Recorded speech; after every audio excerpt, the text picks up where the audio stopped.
Hi, this is Gil Gabori, the CEO of the House, here to just answer a few more questions about the college entrance exams, ACT and SAT, and how you should think about things regarding your children. So, another big question about the ACT and SAT is what do we do in the world of college optional, test optional colleges, sorry. And so this was already a discussion over the last couple of years because many schools have gone to what they call a test optional model.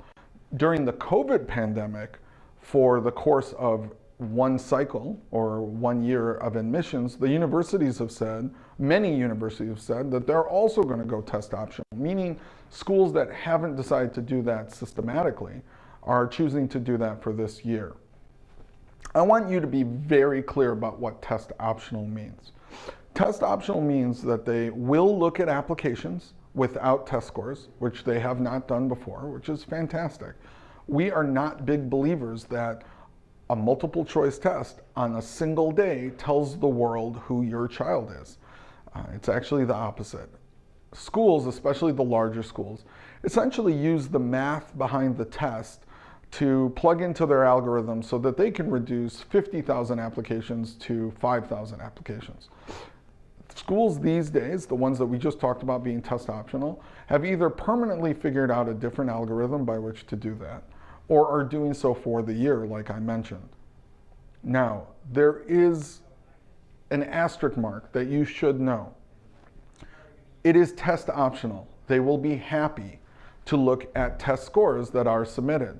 So ideally, if your son or daughter takes the ACT or SAT and is pleased with their score, it can only help their application to send it. We collaborate with the best college counselors in the area, and we are hearing uniformly, take the test. If you like your score, send it in. If you don't like your score, don't send it to those test optional schools.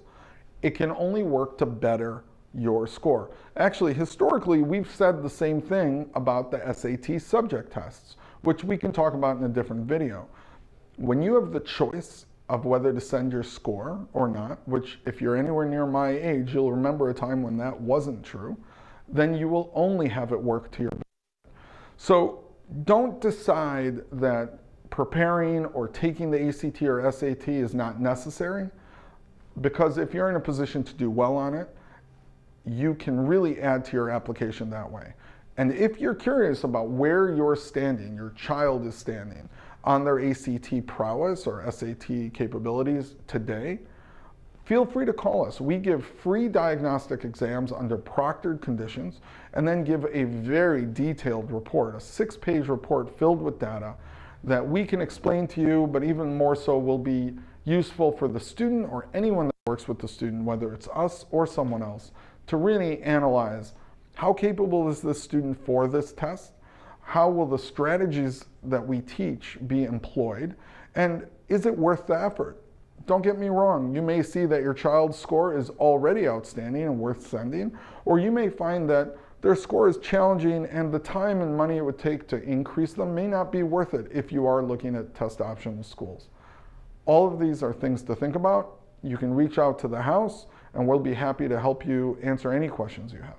Thank you.